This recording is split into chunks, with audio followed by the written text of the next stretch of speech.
नमस्कार। जय सिया राम। आप सभी को पीताम्बरा ज्योतिष चैनल में स्वागत करते हुए बहुत महत्वपूर्ण विषय पर चर्चा करना चाहता हूं और आप सबकी समस्याओं का निवारण करने का बहुत महत्वपूर्ण दिवस भी आ गया है। निशीथ काल एक ऐसा समय होता है जिसमें आप अपने जीवन की समस्त समस्या का निदान करते हुए अपने पुरुषार्थ चतुष्टय को सिद्ध करते हुए परमानंद की प्राप्ति अर्थात सिद्धि प्राप्ति का योग बनता है। वर्ष में एक बार ही आता है, तो निशीथ काल में सिद्धि प्राप्ति का बड़ा उत्तम समय पूरे संसार के लिए सबके लिए होता है। वो खास 24 मिनट जिसमें यदि ध्यान से कुछ खास बीज मंत्रों का आप हृदयंगम करते हुए अपनी सुषुम्ना नाड़ी को जागृत करते हुए बाईं जो नासिका है वो इड़ा, दाहिनी पिंगला और बीच की सुषुम्ना नाड़ी होती है, यानी दोनों नासिका जब चल रही होती है तो सुषुम्ना नाड़ी होती है। उसको चलते समय 24 मिनट बैठकर मध्य रात्रि में ठीक 12 बजे के 12 मिनट पहले 12 मिनट बाद ये 24 मिनट का जो काल है, ये काल सिद्धि प्राप्ति का शिवरात्रि के दिन बनता है। तो 8 मार्च की जो रात्रि है शिवरात्रि, उसमें निशीथ काल का समय यद्यपि 12:15 से 12:45 तक है, 1 घंटे का, लेकिन इसमें अलग अलग लैटिट्यूड लॉन्गिट्यूड के हिसाब से समय में परिवर्तन भी है।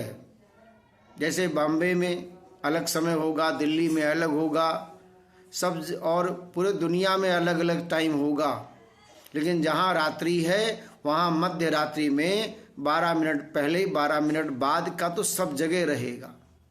तो ये निशीथ काल है। ज्ञान प्राप्त करना है, सिद्धि प्राप्त करना है, स्वयं को जानना है, तो अपने आप को भगवान शिव को अर्पण कर देना है, क्योंकि शिव ही आनंद है। चिदानंद रूपम शिवोहम शिवोहम, निजानंद रूपम शिवोहम शिवोहम। जो निज का आनंद है, वास्तव में परमानंद वही परमानंद का अनुभव करता है जो अपनी सुषुम्ना नाड़ी को देखता हुआ और अंतःकरण की यात्रा करता है। तो यात्रा का बहुत सुंदर समय इस बार 8 मार्च की मध्य रात्रि 12 बजे के 12 मिनट पहले 12 मिनट बाद तक उत्तर दिशा की तरफ मुख करके बैठ करके गंगा जल पास में रखते हुए भगवान शंकर के किसी भी नाम को यदि आप जपें बहुत कल्याण होगा। गायत्री मंत्र का भी जाप कर सकते हैं और शाम्ब सदाशिव नमः शिवाय मंत्र का जाप कर सकते हैं। देखो भाई, यदि आपके जीवन में भौतिक उपालंब यानी भौतिक चीज़ों की कमियां हैं या भौतिक चीज़ों से आप दुखी हैं, त्रस्त हैं, आपस में संबंधों में भी समस्याएं हैं, आप मध्य रात्रि में ठीक सीधे कमर करके बैठें उत्तर दिशा की तरफ और अपनी सुषुम्ना नाड़ी को सक्रिय करें, नाभि पर ध्यान देते हुए। और अपनी सुषुम्ना नाड़ी को जब आप सक्रिय करेंगे उस समय आप भगवान शिव के नमः शिवाय मंत्र का जप बहुत ध्यान से श्वास लेते हुए करेंगे, बड़ा आनंद का अनुभव होगा। और ऐसा यदि आप इस शिवरात्रि से प्रारंभ करके अगली शिवरात्रि तक नित्य आप मध्य रात्रि में करें तो भगवान शंकर ने भी माता से कहा कि ये ही जग जागई जामिन योगी, कि कोई योगी ही जागता है, भोगी नहीं जाग सकेगा। तो उस समय जाग करके और स्वयं को जानने का बहुत उत्तम ये समय होता है कि आप कौन हैं, आपकी आत्मा पहले क्या थी, कहाँ से आए हैं, पूर्व जन्म में क्या थे, अगले जन्म में क्या रहेंगे।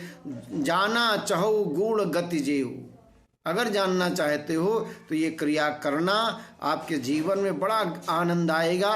लेकिन शिवरात्रि से प्रारंभ करिए, अगली शिवरात्रि तक करिए, बहुत कल्याण होगा। और शिवोहम, ये मानकर मैं शिव हूँ, मेरे अंदर शिव ही तत्व है। शिवोहम शिवोहम चिदानंद रूपम, शिवोहम शिवोहम, ये भाव से जब रहेंगे, आनंद में रहिए, चाहे जैसी परिस्थिति हो, निरंतर प्रसन्नता का भाव रहे, आनंद में रहिए, तो प्रभु की कृपा बरसती रहती है। सारी कायनात आपको उत्तम बना देती है और आप धीरे धीरे पुरुषार्थ चतुष्टय को सिद्ध करते हुए, धर्म अर्थ काम मोक्ष को सिद्ध करते हुए परमात्मा प्राप्ति के पथ पर अग्रसर होते हैं और हर चीज़ें आपकी व्यवस्थित हो जाती हैं। तो ये बहुत उत्तम समय है।